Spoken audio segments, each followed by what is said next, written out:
Today I want to talk about how to revive your starter that's been in the fridge for perhaps a week. Here I'm waiting as much starter as I can from the original container. It's nice to give the containers a wash every so often. That was 31 grams, and for my recipe I need just about 250. So what I'm doing is I'm adding white wheat flour, about 100 grams, and then I'm completing with rye flour until 134. Then I'm resetting the timer and I prepare some water that is a bit warm, maybe 24 degrees, just to kick it started. And I'm waiting again exactly the same weight, so 134. I think I went a little bit over here, but by a gram, which is nothing. And I'm giving it a really good mix. You can use whatever you want. I like to use a chopstick.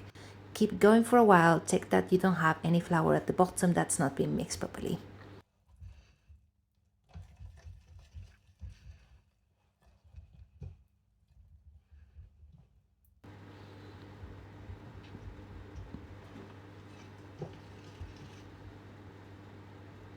There we go. I think this is almost over.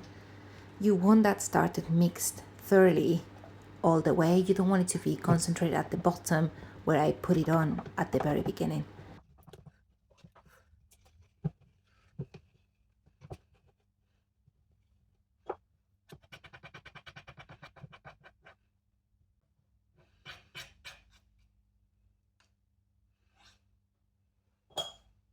And now what I'm going to do is I'm going to use that chopstick to clean the sides of the container as much as I can, so that I'll be able to see very well how it's rising.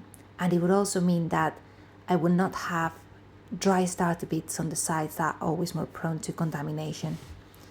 Now I am covering it lightly. I'm getting an elastic band to mark the height. You can draw it with a pen if you want. And here it's how it's looking right now. And this is what I use to keep the temperature under control conditions. This time I was going to bake some bread in the evening. I use this plug on the wall that comes with a temperature probe.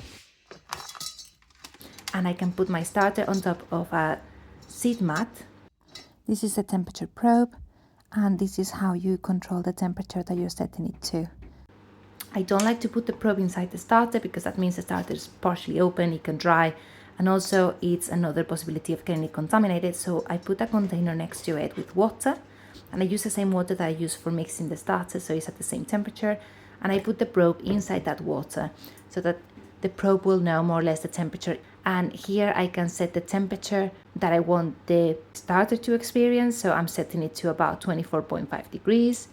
And the bottom temperature is the temperature at which I want the electricity to switch off. So it needs to be higher than the temperature I set for my starter. So here I set it to, I think 24.7. There we go. So now I know that this will keep the temperature between 24.5 and 24.7. And I can press mode and it's ready. There's a few different variants of this setup. You can buy it together, you can buy it separate.